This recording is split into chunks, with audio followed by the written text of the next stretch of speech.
A whisper-quiet waitress, a powerful billionaire, and a mother trapped in silence.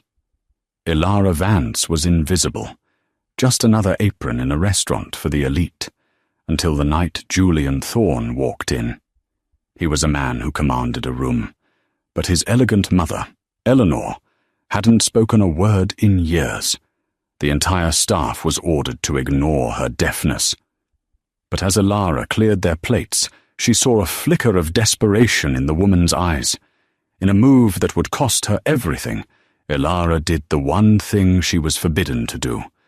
Her hands moved, forming a silent question. The answer she received would unravel a lie that had been protected by billions. The Aurelia wasn't just a restaurant, it was a stage. Every night, a performance of wealth and power unfolded on its plush carpets under the soft, forgiving light of crystal chandeliers. And in this theatre, Eleanor Vance was a ghost. At 24, Eleanor moved with a practiced invisibility. Her uniform, a stark black bistro apron over a crisp white shirt, was immaculate. Her light brown hair was pulled into a bun so tight it made her temples ache. But it was her eyes, a soft, nervous grey, that always gave her away. She kept them downcast, studying the intricate patterns of the parquet floor, the scuffs on a patron's expensive shoes, anything but the faces of the people she served. Eleanor was shy. But it wasn't the shyness of a fawn. It was the dense, heavy silence of a survivor. She was a coda, a child of deaf adults. Her first language wasn't spoken, it was signed. Her world, for 18 years, had been one of vibrant, expressive silence, of hands that danced and faces that told entire stories. Then, the fire, the alarm she could hear, but they couldn't, the smoke, her own paralysis. Her shyness wasn't a personality trait. It was a fortress she had built around the guilt of being the only one who had walked out. Now, she worked at the Aurelia, a place defined by sound, the clink of Waterford crystal, the murmur of stock market triumphs, the sharp, pretentious laugh. Each sound was a reminder of the world her parents had been locked out of. She was saving every dollar, trying to pay off the crushing medical debts left behind from their final days, a mountain of bills that felt like her own personal penance. "Vance!" Eleanor flinched, nearly dropping a tray of empty champagne flutes. Mr. Davies, the manager, was glaring at her from across the dining room. He was a man composed of sharp angles and sharper suits, and he tolerated Eleanor's timidity only because she was ruthlessly efficient and never, ever made a mistake. "Table 7 needs their check, and the Thornes are on their way. 5 minutes. I want you on their station. You and Sarah." Eleanor's stomach turned to ice. The Thornes. Even in a place like the Aurelia, Julian Thorne was a different category of guest. He wasn't just wealthy, he was foundational. The Thorne name was carved into museum wings, university libraries, and the tallest skyscraper in the city, Thorne Tower. He was young, in his early 30s, and had inherited an empire. He was also, notoriously, the most difficult customer they had. "Me, sir," Eleanor whispered, her voice barely audible. "Are you sure?" "Sarah always." "Sarah can handle the wine," Davies snapped. "You will handle the service. You are quiet, you are precise, and you don't chatter. Thorne hates chatter." He straightened his tie, his gaze sweeping the room. "And Vance? The mother will be with him. You know the rule." Eleanor nodded, her throat tightening. She knew the rule. Everyone did. Julian Thorne's mother, Eleanor Thorne, was profoundly deaf. But the standing order at every establishment she visited was absolute. Do not acknowledge it. No one was to try to sign. No one was to speak to her directly. All communication, all orders, all inquiries were to go through her son. To the world, Eleanor Thorne was a beautiful, silent accessory, a porcelain doll her billionaire son carried with him. "He'll have the usual," Davies continued, "the Barolo decanted, and he'll want the corner booth. Make sure the lighting is subdued. Go." Elara scurried away, her heart hammering a frantic, trapped rhythm against her ribs. She hated this. She hated the charade. In her world, deafness was not a weakness. It was a culture. It was a language. It was her parents laughing at a signed joke, their hands a blur of motion. Here, at the Aurelia, it was a shameful secret, something to be hidden by a son's suffocating protection and a mountain of money. As she passed the bar, Sarah, her senior partner for the night, gave her a pitying look. "Good luck," Sarah murmured, polishing a glass. Last time he was in, he sent back a $200 bottle of wine because he said the air in the room was too humid. And that was when he was in a good mood. Elara just nodded, her hand smoothing an apron that was already perfectly flat. She felt the familiar coldness creeping into her fingers. She wasn't just shy tonight, she was afraid. She was afraid of the man who was coming, but she was even more afraid of the woman he was bringing with him, a woman who lived in a silent world that Elara understood better than anyone in this building, but was forbidden to enter. The double oak doors of the Aurelia swung open, and a hush fell over the front of the restaurant. It wasn't a silence of reverence, it was a silence of tension. Julian Thorne didn't walk, he conquered. He was tall, dressed in a bespoke suit of such a dark grey it was almost black, and he moved with an impatient energy that seemed to suck the oxygen from the air. His dark hair was perfect, his jawline sharp, and his eyes, a piercing shade of Arctic blue, were already scanning the room for imperfections. Behind him, a valet pushed an elegant, lightweight wheelchair. In it sat Eleanor Thorne. Eleanor was the ghost of a great beauty. She was in her late 50s, with silver-white hair coiled in a perfect chignon. She wore a simple, impossibly expensive-looking navy blue dress and a single strand of pearls. Her face was serene, almost mask-like, and her eyes, the same blue as her son's, were fixed straight ahead. She was a portrait of grace and of absolute, suffocating control. A third man followed them, lingering a step behind Julian.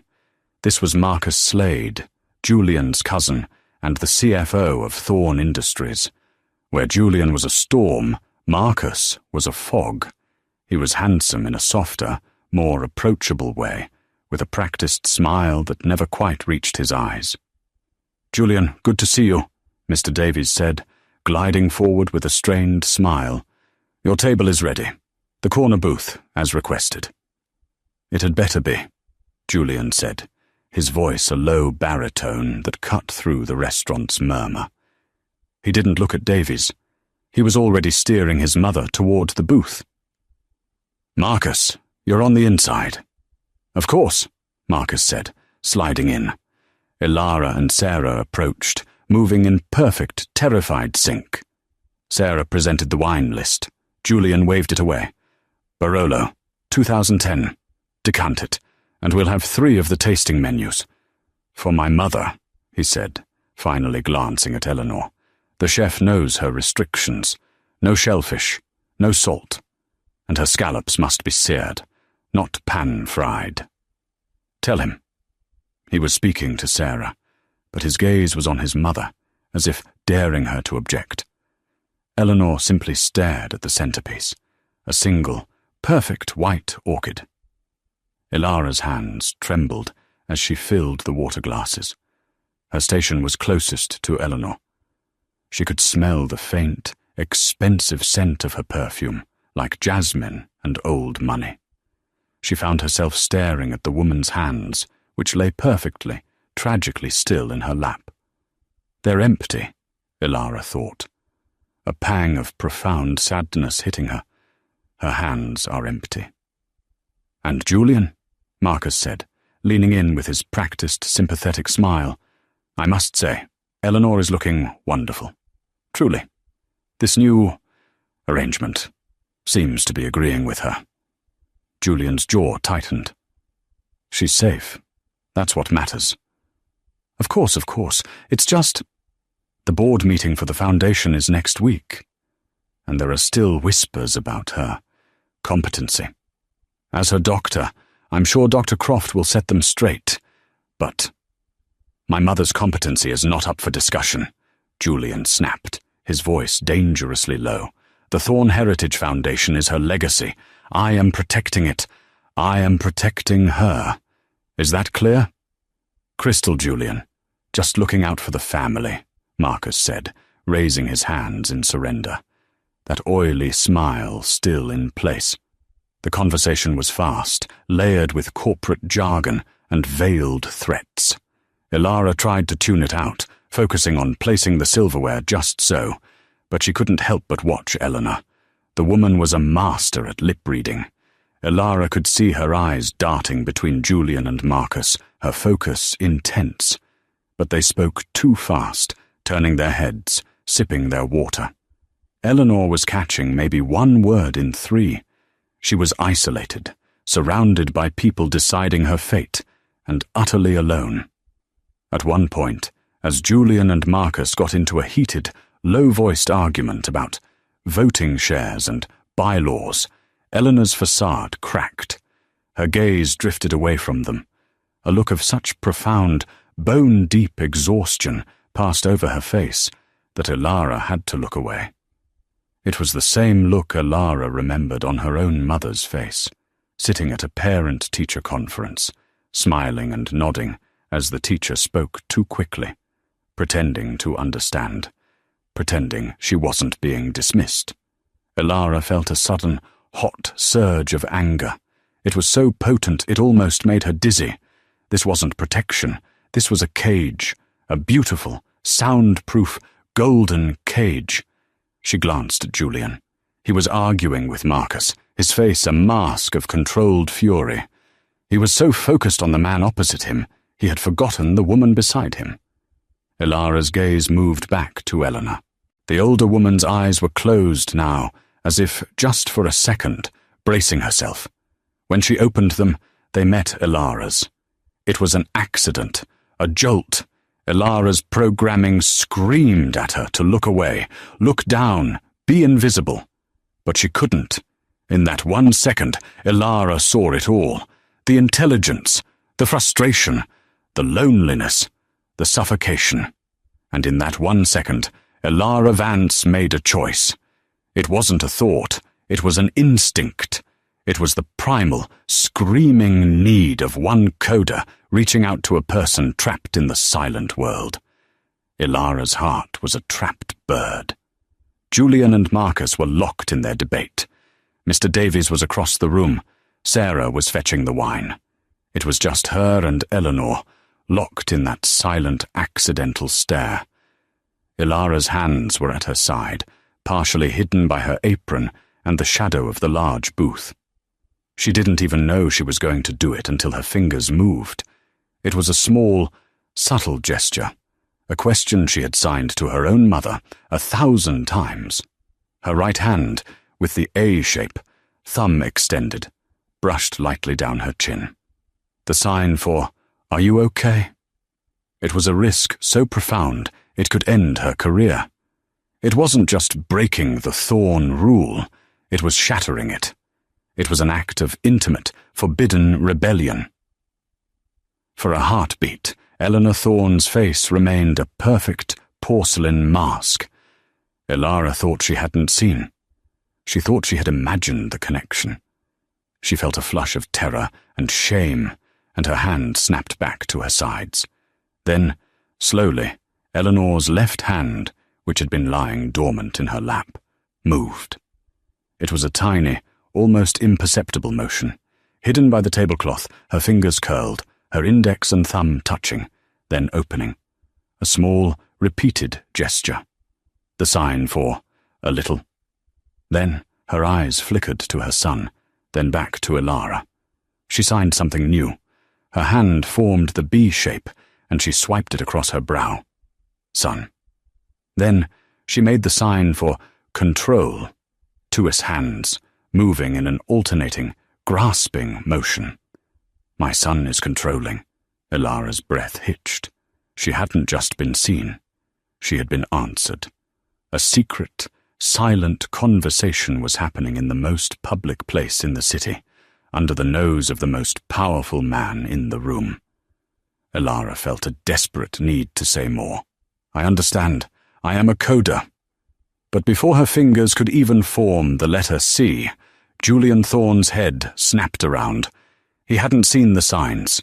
He had only seen the connection. He had seen the shy, invisible waitress, the one he hadn't even registered as human, locked in a silent, intense stare with his mother. He saw the change in his mother's expression, the flicker of life, of conspiracy, before she could smooth it away. What did you do? Julian's voice wasn't a shout. It was a low, lethal hiss. It sliced through the restaurant's ambience more effectively than a scream. The murmuring stopped. A fork clattered against a plate somewhere, the sound echoing in the sudden, terrible silence. Marcus Slade froze, his wine glass halfway to his lips, a look of sharp, predatory interest on his face. Mr. Davies began to move, his face ashen. What? Julian repeated, his blue eyes narrowing to chips of ice. Did you just do to my mother? Ilara was paralyzed. Her voice, her body, her very thoughts were frozen. She could only stare, her grey eyes wide with terror. Answer me! Julian slammed his hand on the table. The water glasses jumped. I... Ilara stammered, her voice a reedy whisper. Were you mocking her? Julian demanded, his voice rising. Did you think it was funny? A little joke for the staff? Miming? Is that what this restaurant allows? Mr. Thorne, I assure you, Mr. Davies said, appearing at the table, wringing his hands.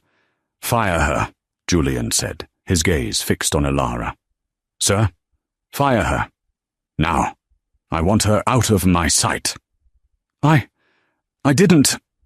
Ilara's eyes filled with tears, not of sadness, but of pure, adrenaline-fueled panic. She looked to Eleanor, a silent appeal for help. Eleanor Thorne looked devastated. She was staring at her son, her face pale, her hands gripping the armrests of her chair. Julian, please, Marcus said, placing a hand on his arm.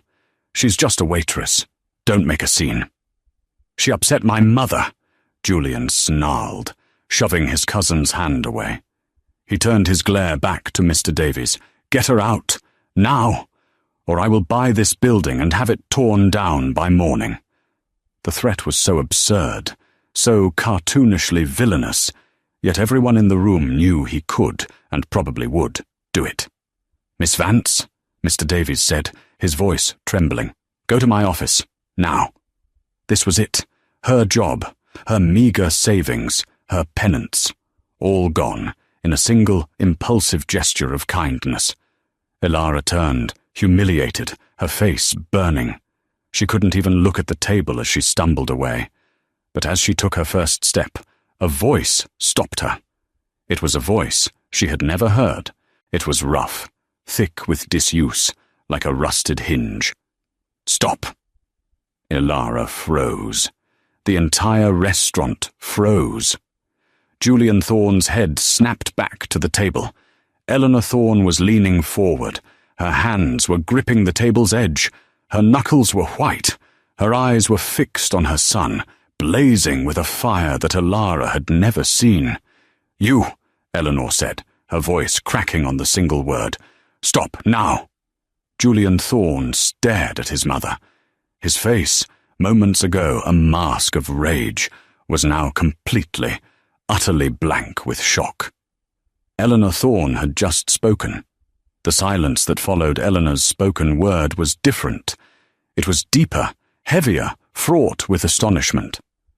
Julian Thorne looked as if he'd been struck. He stared at his mother, his mouth slightly open.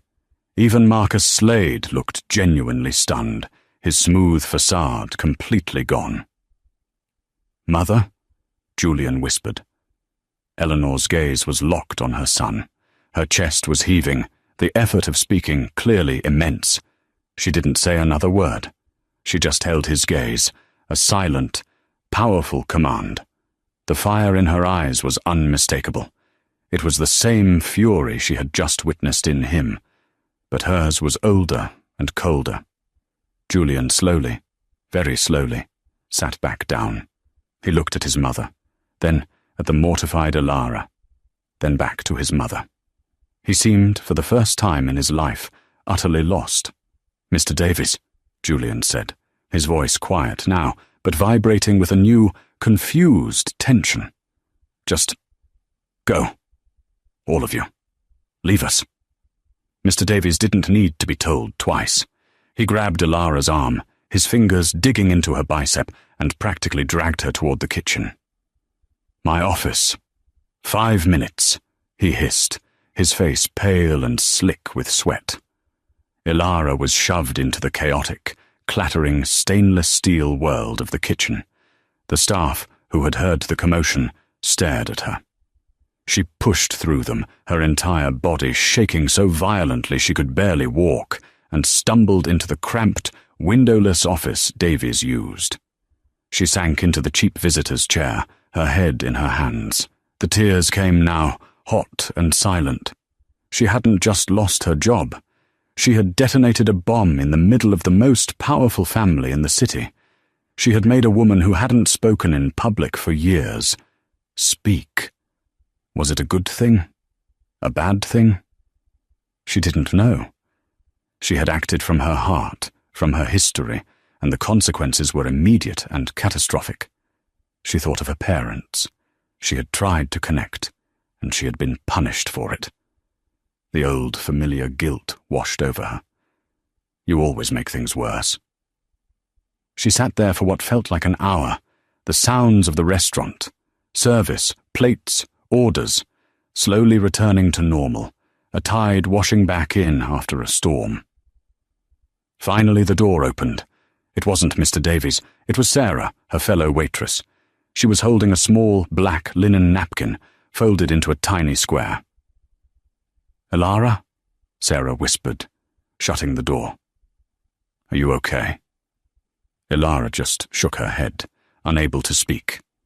"Davies is comping their entire meal. He's in full panic mode," Sarah said. "The Thornes are still at the table. They're not talking at all. It's weird. But a busboy, Miguel, he gave me this. He said the old woman, Mrs. Thorne, dropped it as he was clearing a plate. She looked right at him and pushed it off her lap. He said it was for you." Elara's head snapped up. Her hands were shaking as she took the folded napkin. It was thick, expensive linen. Tucked inside was a small, torn-off corner of the menu. On it, in shaky, slightly old-fashioned cursive, was an address. The Vandermeer Gallery, 1045 West 19th. Tomorrow, 3 p.m., please. E.T. Elara stared at the words. A gallery, an address, a plea. "What is it?" Sarah asked, craning her neck. "Nothing," Elara said, clutching the note. "It's nothing." A new feeling was cutting through the panic. It was a sharp, clear sense of purpose. The fear was still there, a cold knot in her stomach, but it was no longer in control. Eleanor Thorne hadn't just spoken to her son.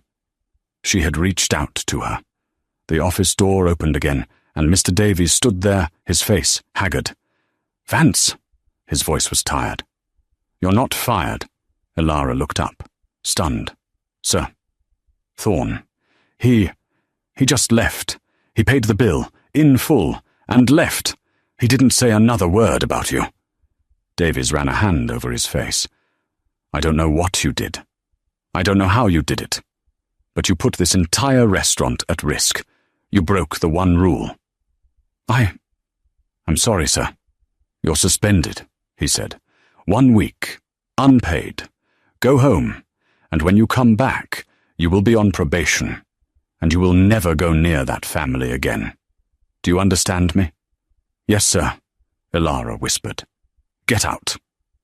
Elara practically ran from the office, through the kitchen, and out the staff entrance into the cool night air of the alley. She leaned against the brick wall, gasping, the city's grime and noise a sudden comfort after the sterile tension of the Aurelia. She was safe, suspended, but safe. She opened her hand and looked at the note. The Vandermeer Gallery, 3 p.m. This was insane. She was a broke, shy waitress. They were the Thornes. This was a world she didn't belong in, a fight that wasn't hers. Julian Thorne was terrifying. His rage was a physical force. Getting involved was madness. But then she thought of Eleanor's face, the desperation, the flicker of life.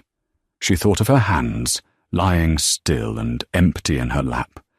And she thought of her own parents, and the fire, and the silence. "I froze then," she whispered to the empty alley. "I'm not freezing now." She clutched the note and walked out onto the street, her decision made. The next day, Elara woke up in her tiny studio apartment, a cramped space above a noisy bakery. The smell of yeast and sugar was a constant, usually comforting presence, but today it just made her nauseous. Her suspension felt less like a reprieve and more like the quiet before an avalanche. She spent the morning pacing, the small napkin with Eleanor's handwriting sitting on her worn-out kitchen counter. This was her chance to walk away.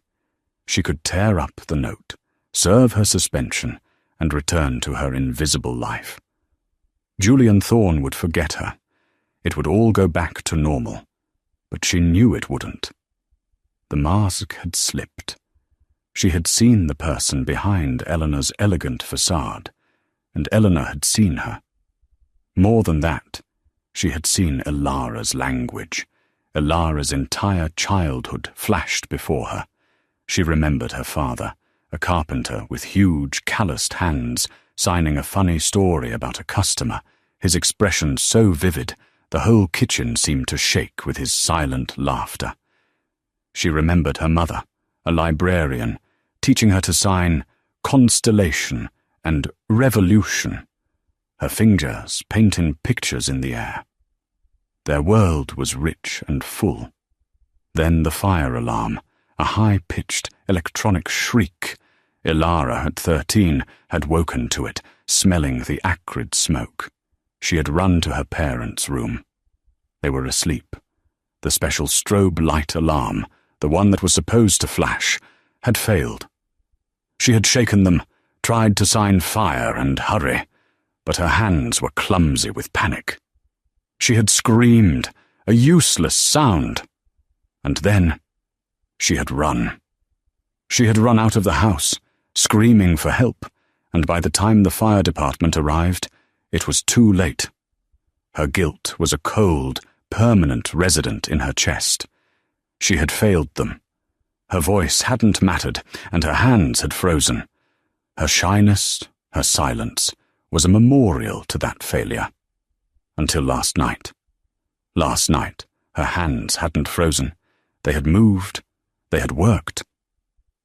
At 2:45 p.m., Elara stood outside the Vandermeer Gallery. It was a sleek, minimalist building in a part of town where the very air seemed filtered. She wore her only nice outfit, a simple black dress and flat shoes. She felt like a crow in a flock of peacocks. Taking a deep breath, she pushed open the heavy glass door. The gallery was cool and silent, the floors a pale, polished concrete. There were only a few other patrons, murmuring quietly in front of large, abstract canvases. "Can I help you?" a woman at a futuristic-looking desk asked, her tone implying Elara was lost. I'm here to meet Mrs. Thorne," Elara said, her voice small. The woman's expression changed instantly from dismissal to sharp attention.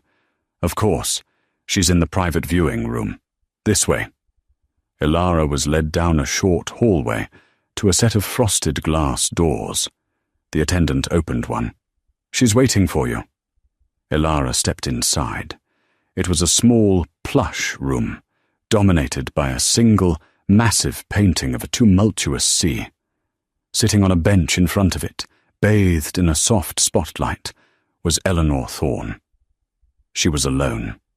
She was dressed more casually today, in elegant cream-coloured trousers and a silk blouse, but she still radiated that same contained, quiet energy. She turned as Elara entered. A slow, grateful smile spread across her face. Elara's hands instinctively rose. "You came," Eleanor signed. Elara smiled back, the tension in her chest easing, replaced by the familiar, flowing comfort of her native language. "I'm here. Are you safe? How did you get away?" Eleanor's hands moved with a fluid, articulate grace that was breathtaking. She had been starved of this. "My son," she signed, her expression complex, a mix of love, exasperation, and deep sadness. "He's confused. After last night, he's terrified. He thinks you're a threat. He doubled my security. But I've been coming to this gallery for 20 years. My driver, Michael, is loyal to me, not to Julian. I told him I needed an hour. He gave me 30 minutes. 30 minutes, Elara said, speaking and signing at the same time, a habit from her childhood. Mrs. Thorne, Eleanor, what is going on? Last night. Eleanor held up a hand. First, thank you. What you did. No one has done that for me in 5 years. Not since my husband, Arthur, passed away. You spoke my language. You saw me. I am a coder, Elara signed. My parents were deaf. Eleanor's eyes widened, and then filled with a profound, aching understanding. She reached out and gripped Elara's arm. Oh, my child, then you know. You know what it's like to be trapped between worlds. I know, Elara signed, her voice thick. Julian, Eleanor continued, her signing becoming faster, more urgent. He was not always like this. When his father was alive, our house was loud. Arthur learned ASL for me. Julian grew up with it. We were happy. But when Arthur died, Julian broke. He sees me as fragile, as his last link to his father. He thinks he's protecting me. Protecting you, by isolating you, by forbidding sign. Eleanor's face darkened. That is not Julian. That is Marcus. Your cousin? Julian's cousin. Marcus Slade. He's poison, Elara. He has convinced Julian that my deafness is a liability, that our business rivals see it as a weakness, that by signing, I look incompetent, that by speaking as I did last night, I seem erratic and unstable. He has spent 5 years whispering in Julian's ear, turning his grief into paranoia. Julian thinks this cage is a fortress. But why? Elara asked. What does Marcus want? Control, Eleanor signed, her hands sharp and angry. The Thorne Heritage Foundation, it's my passion. It was Arthur's legacy. I control the board. I control the assets. It's worth over $1 billion. Marcus wants it. He's been trying to find a way to take it from me. And now he's found one. The board meeting, Elara breathed, remembering the conversation. Next week, Marcus has been building a case. He has a doctor, a specialist named Croft, on his payroll. Dr. Croft has been filing reports, doctored reports, saying my mind is declining, that my deafness is symptomatic of a deeper cognitive decay. It's all lies. But Julian is so terrified of me being seen as weak, he's played right into it. Marcus plans to use Julian's own protective measures, the isolation, the handlers, the fact I don't communicate, as proof. He will call for a vote to have me declared incompetent and remove me from my own foundation. Elara felt sick. This was so much darker than she could have imagined. And Julian, He'll let this happen. He doesn't see it, Eleanor signed, her eyes desperate. He thinks Marcus is helping him. He thinks they are protecting the family legacy. He won't listen to me. He can't hear me. Not really. She paused, her hands coming to rest. But he saw you. And you, Elara. You terrified him. Because you can hear me. Eleanor fixed her with an intense, pleading gaze. I don't need a savior, Elara. I need a voice. I need a translator. I'm going to fight him, but I cannot do it alone. This was the moment. The alleyway decision had led her here. This was no longer about a lost job. It was about a woman's life being stolen by the people she trusted most. What do you need me to do? Elara said, her voice no longer a whisper. Eleanor's relief was so palpable, it was as if she had been holding her breath for 5 years. We have 6 days, Eleanor signed, her hands and mind moving with a speed that Elara had to focus to keep up with. The board meeting is next Friday. Marcus will present his case, Dr. Croft will present his findings, and Julian will, God help him, probably support it, all in the name of protecting me from the stress of leadership. How do we stop them? Elara spoke and signed, her mind racing. Can't you just tell the board the truth? It's my word against a respected specialist and the acting CEO of Thorne Industries. They will see me as a confused old woman, just as Marcus has planned. No, we can't just deny his claims. We have to disprove them. We have to expose him. The doctor, Elara said. Dr. Croft. If he's been bribed, there has to be a trail. Marcus is too smart for that, Eleanor signed, a look of distaste on her face. It wouldn't be cash. It would be favors, investments, a position on a board, something harder to trace. But your instinct is right. Marcus's weakness is his arrogance. And Julian's weakness, Elara added, her voice hardening, is his love for you. He's not the real villain here, is he? He's a victim, too. Eleanor looked at Elara, a new respect in her eyes. You are very perceptive. Yes, Julian is my son. I will not have him destroyed with Marcus. We must save him, too. We have to show him the truth, without him shutting us down first. A plan began to form, a dangerous, two-pronged attack. Okay, Elara signed. Here's what we do. You have to fight Marcus on his level, the boardroom. You need a counter-proposal, something that proves you are not just competent, but brilliant. More brilliant than ever.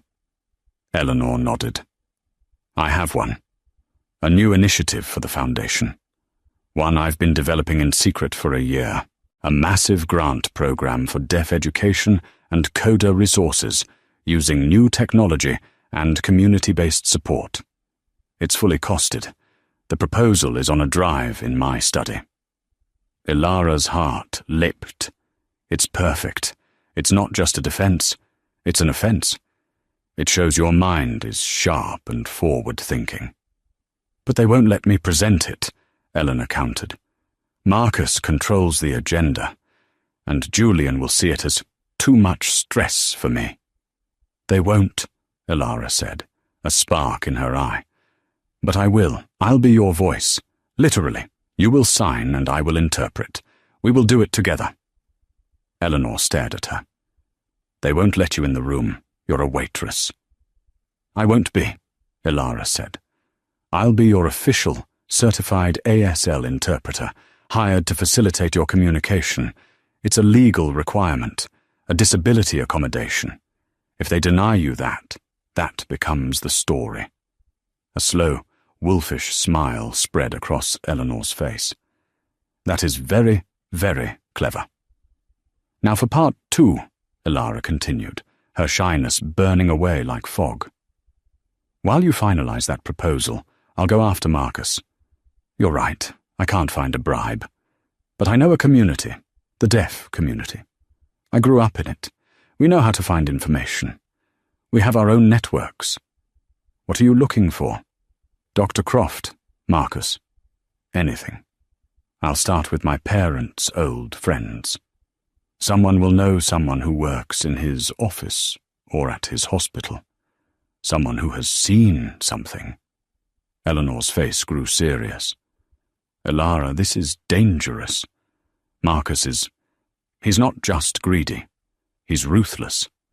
And Julian, he has me watched, but he will have you investigated.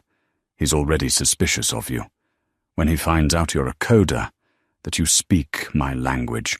Let him, Elara said, her voice steady. Let him investigate me. Let him find me. It's the only way he'll ever see the truth. He has to be confronted, not by his enemy, but by you. And I'm the only one who can bring you to him. Their time was up. They could hear the attendant clearing her throat in the hallway. One more thing, Eleanor signed, grabbing Elara's hand. My driver, Michael. He'll be our courier. He can get me the flash drive. He can get messages to you. His number is on the back of the note I gave you. Elara nodded, slipping the note back into her pocket. Elara, Eleanor signed, her eyes desperate and strong. Why are you doing this? You've already lost your job. Elara met her gaze. She thought of her parents. She thought of the fire. Because, Elara signed, her hands clear and steady. I know what it feels like to be in a room and have no one see you, and I know what it feels like to be the one who failed to speak up. I'm not making that mistake again. She turned and left the gallery, the shy waitress replaced by something new. She was a woman with a purpose, walking straight into the heart of a storm. The next 4 days were a blur. Elara felt more alive than she had in her entire life. She was a ghost, but now she was a ghost with a mission. Her first call was to Martha, her mother's best friend, a formidable woman who was a professor of deaf studies at the local university. Elara explained the situation, carefully, protecting Eleanor's identity as much as she could. Martha listened, her sharp eyes taking it all in over the video call. When Elara finished, Martha signed. A doctor faking reports against a deaf woman to steal her legacy. It's disgusting, and it's ancient. They just used to call it lunacy. Now they call it cognitive decline. I'll make some calls. The deaf network is wide. Someone knows this, Dr. Croft. Someone always does. 2 days later, the call came. Martha had found a lead, a former nurse at Croft's private clinic. She had been fired, and she was the daughter of one of Martha's old students. Elara met the nurse, a woman named Lena, in a crowded coffee shop. Lena was nervous, but angry. Dr. Croft, he's a hack, Lena said, stirring her coffee so hard it sloshed over the rim. He treats his wealthy patients like cash machines. Executive physicals that are just vitamin drips, stress reports for lawyers. And he's got a gambling problem, a bad one. I used to see his bookie's name on the caller ID. A gambling problem, Elara repeated, her heart pounding. Do you have any proof? Anything at all? He's stupid, Lena said. He keeps 2 sets of books, one for his real billing, one for private consultations. He keeps it on his personal office computer, not the main server. I saw him use it. I know the password. It's Maserati. Classy, right? What about Marcus Slade? Elara asked. Never heard the name, Lena said. But there was one patient, MS, who paid a lot. Always in consultation fees. But he never came in. The payments were huge, and they always happened right before Croft paid off a big debt. This was it. The link. Meanwhile, Elara knew she was being watched. A sleek black car, not the one she'd seen Julian in, was parked across from her apartment building for 2 days straight. They were clumsy. Julian's men. They were investigating the waitress. Good. On the 5th day, She got the package from Michael, the driver. It was a slim flash drive. She plugged it into her laptop. Eleanor's proposal was brilliant. It was 40 pages of dense, perfectly argued data, market analysis, and a compassionate, revolutionary plan to build resource centers for deaf youth. It was the work of a CEO, not an invalid. Elara spent that night translating the entire document, preparing her own notes, rehearsing the speech, learning the rhythm of Eleanor's written voice. The next day, the day before the board meeting, she knew it was time. She couldn't just ambush Julian in the boardroom. She had to break his defenses before the battle. She had to show him the truth, now that she had it. She called the private number Michael had given her, the one for Julian's personal assistant. Mr. Thorne's office. "My name is Elara Vance," she said, her voice clear. "I need to speak to him. Tell him it's about his mother. Tell him I have the MS files from Dr. Croft's computer." She hung up. She waited. The black car was still outside. She was terrified. She was baiting a lion. 10 minutes later, her phone rang. An unknown number. "My office. Thorne Tower. 1 hour," Julian's voice said. And the line went dead. Thorne Tower was a monument to power. Elara walked into the lobby, her old black dress her only armor. The security guard had her name. She was sent to the penthouse floor. The elevator doors opened directly into his office. It was a vast space, with floor-to-ceiling windows overlooking the entire city. And there, standing in front of the window, a dark silhouette against the setting sun, was Julian Thorne. "You're taller than I remember," he said, not turning around. "You have 60 seconds to explain why I shouldn't have you arrested for extortion." "I don't want your money, Mr. Thorne," Elara said. She was surprised to find her voice wasn't shaking. He turned. His face was drawn, tired, and full of a cold, exhausted anger. "No." "What then? A job? You find out I have a deaf mother. You learn a few signs at the restaurant, and you think you've found a golden ticket."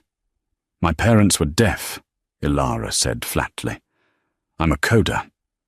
My first language was American Sign Language. What you saw at the restaurant wasn't an attack. It was a greeting." Julian's composure cracked. He hadn't known. His investigators were good, but Elara's past was quiet. "A coder?" "Yes. And when I signed, are you okay?" "To your mother," she signed back. "No, help." And then she signed, "My son is controlling." Julian's face flushed dark red. "You're lying. My mother, she hasn't signed in years." "She hasn't signed to you," Elara said, stepping forward. "You took her language, Mr. Thorne. You and Marcus Slade." "You will not speak his name," Julian warned. "I will," Elara said, her voice rising. "You're grieving. You're so terrified of losing her. You've locked her in a box. But Marcus isn't protecting her. He's using your fear. He's using your protection as evidence to have her declared incompetent." "That's a lie. He's family. He's protecting our legacy. My mother, she's not well. She's confused." "Is this the work of a confused woman?" Elara pulled the flash drive from her pocket and threw it on his vast, empty desk. "That's a 40-page proposal for the foundation. She wrote it herself. In the last year. In secret. While you were treating her like a child." Julian stared at the drive, but didn't touch it. "And this," Elara said, pulling a second drive from her other pocket, the one Lena had given her. "This is a copy of Dr. Croft's private ledger, the one he keeps on his Maserati computer. It shows every payment from MS for the last 3 years. Payments that line up perfectly with his gambling debts. Marcus isn't just whispering, Mr. Thorne. He's paying to have your mother erased." Julian looked from the drive to Elara's face. He was searching, desperately for the lie. He saw none. He saw only a terrible, clarifying truth. He saw the shy waitress from the restaurant, but her eyes were not shy now. They were blazing. "Why?" he whispered. "Why would you do this?" "Because your mother asked me to," Ilara said. "And because I know what it's like to fail the people you love. You still have a chance not to. You are being manipulated, but you are not the villain. Not yet." She turned to the wall-sized window, looking down at the city. "Tomorrow, at that board meeting, Marcus is going to execute his plan. You have a choice. You can side with him and lose your mother forever, or you can side with her." Julian finally walked to the desk. His hand trembled as he picked up the 2 drives. What do you want me to do?" he asked, his voice broken. He looked for the first time like a man, not a monolith. "Nothing," Ilara said, turning back to him. "You just have to get me in the room. I am her registered interpreter. You will let me in. And then, for the first time in 5 years, you're going to sit down, be quiet, and listen to your mother." The Thorne Heritage Foundation boardroom was on the 40th floor. It was a cold, imposing room, dominated by a 50-foot table of polished black granite. The mood was somber, the air thick with the smell of expensive coffee and self-importance. Julian Thorne sat at the head of the table, his face an unreadable mask of stone. Marcus Slade sat to his right, shuffling papers, a look of cool confidence on his face. He nodded sympathetically to the other board members. Dr. Croft, looking nervous, sat against the wall. "If we're all here," Marcus began, his voice smooth as honey, "we can begin. We have a difficult matter to discuss. As you know, we all love my aunt, Eleanor. Her guidance of this foundation has been legendary." He paused, his face the picture of false grief. "Which is why it is with the heaviest of hearts that I must address her recent decline." He launched into his speech. He was brilliant. He wove a tale of a beloved matriarch lost in a fog of confusion. He used Julian's protective measures as his primary evidence. Her son Julian, in his infinite love, has had to shield her from the world. She no longer attends functions. She requires 24-hour care. She has episodes of agitation, of erratic speech. It's a tragedy. But we, as fiduciaries, must act. I have a report from her specialist, Dr. Adrian Croft. Dr. Croft stood, cleared his throat, and began to read a prepared statement full of medical jargon. "Progressive cognitive decay, auditory-based sensory deprivation, resulting in paranoid ideation. Recommend a full medical conservatorship." It was a flawless execution. The board members, most of them old friends of the family, looked devastated. A woman at the end of the table dabbed her eye. "Therefore," Marcus said, moving in for the kill, "I must move for a vote, to relieve Eleanor Thorne of her duties, for her own health, and to appoint a new acting head of the foundation, pending a full competency hearing. I, of course, would be willing to step into that role." "The motion is on the table," a board member said sadly. "Is there any discussion?" The room was silent. "Wait." Julian's voice cut through the silence. It was quiet, but it landed like a gavel. Marcus looked at him, surprised. "Julian, I know this is hard." "She's not here to defend herself," Julian said, his eyes cold. "It seems improper." "Julian, we discussed this," Marcus said, his smile tightening. "Bringing her here would be cruel. It would only confuse her." "Let's find out," Julian said. He pressed a button on the intercom on his desk. "Send them in." Marcus's blood ran cold. "Send who in?" The large double doors at the end of the boardroom swung open. 2 people entered.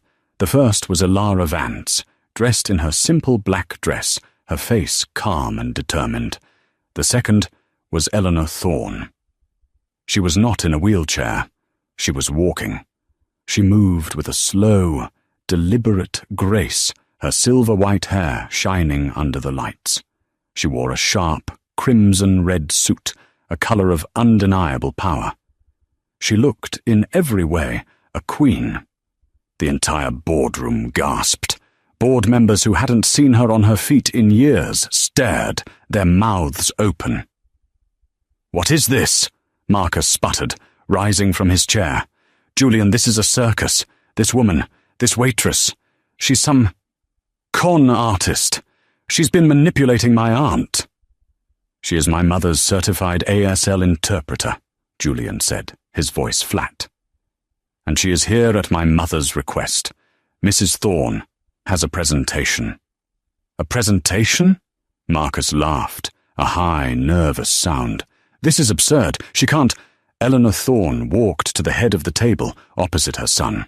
Ilara stood beside her. Eleanor looked at Marcus. Her face was not angry. It was not sad. It was cold. Then she began to sign. Her hands moved, not with the weakness Marcus had described, but with the sharp, precise, articulate energy of a CEO. Ilara's voice, clear and strong, filled the room. "Good morning, gentlemen. And Madeline," she said, her voice a perfect echo of the power in Eleanor's hands, "I apologize for my theatrical entrance. But as you have been discussing my decline, I felt it was better to show you, rather than tell you." Marcus was white as a sheet. This is a trick. Julian, stop this." Julian just watched his mother, his expression unreadable. Eleanor continued, her hands a blur. "For the last 5 years," Ilara translated, "you have been told I am unwell. The truth is, I have been silenced. But I haven't been idle. For the last year, I have been developing the new cornerstone of the Thorne Foundation. I call it Project Coda, a $100 million initiative to fund and build combined deaf education and hearing integration centers in 20 cities.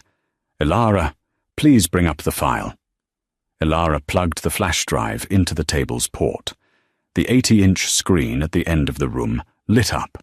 Eleanor's 40-page proposal, complete with graphs, budgets, and architectural renderings, filled the screen. The board was mesmerized. Eleanor and Ilara walked them through the entire proposal. Her command of the data was absolute. She anticipated questions. She detailed risk. She outlined a visionary future for the foundation. It was a masterful performance. When she finished, the room was silent. "That," said Madeline, the woman at the end of the table, "is brilliant, Eleanor. Absolutely brilliant. But," Marcus stammered, "her health. Dr. Croft," he said. "Ah, yes. Dr. Croft," Eleanor signed, turning her cold gaze to the doctor, who was sweating through his suit. "I believe Dr. Croft has his own extracurricular interests," Ilara's voice continued. "On this drive, I have a copy of his private ledger. It details numerous consultation payments from a client identified as MS. These payments correlate perfectly with large and apparently successful bets on the European racing circuit. I wonder, Marcus, do you happen to follow the races?" Marcus Slade's face collapsed. The game was over. "This is," he tried, "slander. It's bank records," Julian said, his voice now full of a quiet, terrible power. He slid a file across the table. "My own investigators confirmed it this morning. The transfers from your offshore account to Dr. Croft's. It's all here, cousin." Marcus looked at Julian, then at Eleanor, then at Ilara. He saw no escape. He said nothing. He simply, silently, sat down, a ruined man. "I believe," Eleanor signed, her posture perfect, "that the motion on the table was to remove me.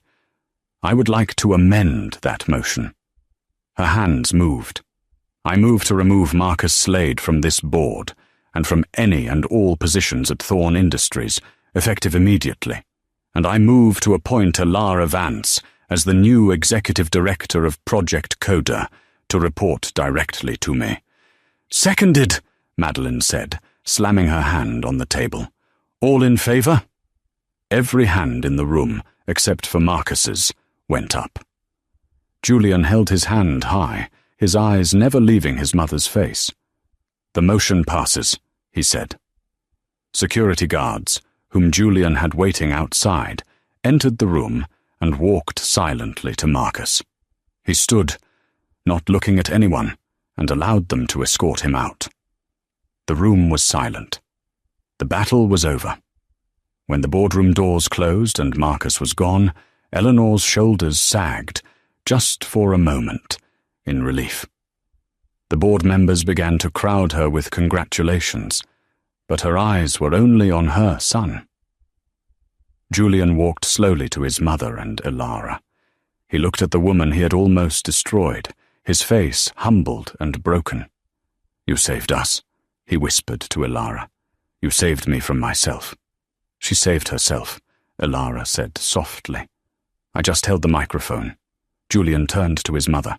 His hands, clumsy and trembling, rose. He was out of practice, but the message was clear. "I am sorry, Mom. Forgive me. Please, teach me. Again." Eleanor's eyes flooded with tears. She didn't sign. She lunged forward and pulled her son into a fierce embrace, and Julian wept, holding her, the two of them finally speaking the same language. Eleanor stepped back, tears in her own eyes, but a hand on her arm stopped her. It was Eleanor, who had pulled back from Julian, though they still held hands. "And where do you think you're going, Miss Vance?" Eleanor signed, a radiant smile on her face. "Project Coda doesn't launch itself." I don't know anything about running a foundation," Eleanor stammered, her shyness flickering back. "You know how to listen," Eleanor signed, and Julian, watching her hands, spoke the words for her, his voice thick. "You know how to fight. You are exactly what this foundation needs." Eleanor looked at the united family, at the new, open future in front of them, and smiled. "I accept." Months later, Eleanor stood on a brightly lit stage for the official launch of Project Coda. She spoke with a confidence she never knew she possessed, while beside her, Eleanor signed to the packed, silent auditorium. In the front row, Julian Thorne watched them both, his hands in his lap, slowly, carefully, following every single word. A single act of courage, a single, silent question, shattered a world of lies. Eleanor, the shy waitress, didn't just find her voice. She gave one back to a woman who had been silenced by her own family. She proves that you don't need to be loud to be strong, and that true strength often comes from seeing the people that the rest of the world has chosen to ignore. Kindness is a language that everyone understands, even those who can't hear. Eleanor and Eleanor's story reminds us to look closer, to listen harder, and to never be afraid to speak up for those who can't. What did you think of Eleanor's bravery? Have you ever seen someone completely misjudged? Let me know your thoughts in the comments below. Your stories and support mean the world to us.